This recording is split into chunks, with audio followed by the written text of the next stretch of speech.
We had our retirement all planned. Then bang, my wife Judy was stricken with dementia. We live in the same seniors care facility and spend all of our time together. But it's crushing to see her life force disappearing little by little. Judy is nonverbal, but one morning the nurse and I decided something is wrong. We need tests to reveal the problem. She has to go to the hospital. As the medic straps her down, she grabs my hand tight like a vice, squeezing harder as the straps tighten. All these strangers surrounding her, her eyes growing larger and larger as she looks around at them. Her body language reveals all. I've known her for 50 years, married for 47. I can read the signs, and I tell the nurse I have to go with Judy. She's terrified. Enter the chaos zone. At the hospital, I thought Judy'd be seen right away because we came by ambulance. Wrong. Waiting in the hallway, squeezing. Finally, it was her turn. Lots of strangers. More squeezing.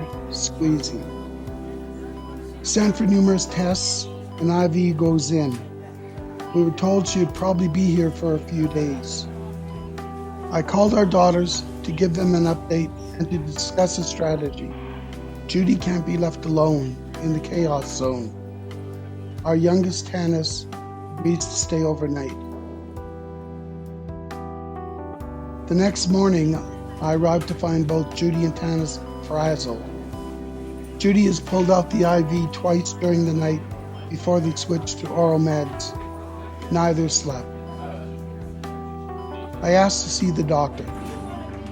When he arrived, clipboard in hand, I asked him if all the tests were done and if he had a diagnosis. He paused, looked up. Yes, it's an infection. We will continue the oral meds and keep Judy here for 7 days to observe. When a bed is available, she'll go upstairs to be admitted. When will that be? Nobody knows. She's 7th on the list. No. What? No, my wife cannot stay in the chaos another day. The meds and observation can be done at the facility. Nurses give out meds all the time. The HCAs and I together can keep an eye on Judy. She needs to be in a comfortable environment with people she knows. Just a minute, he says, and leaves the room. He returned a few minutes later. You're right. The facility can take care of her needs. We will send her home. He started to leave but pauses at the door. Thank you. Thank you for being an advocate for your wife.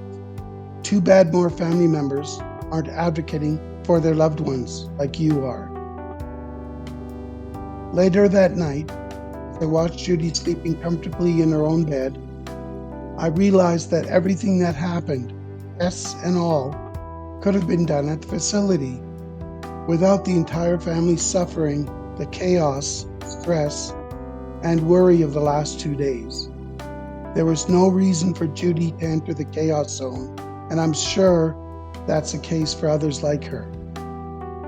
I'm glad that the doctor appreciated how I advocate for my wife. But like he said, not everyone has people to advocate for them, and that is why I'm telling you this story.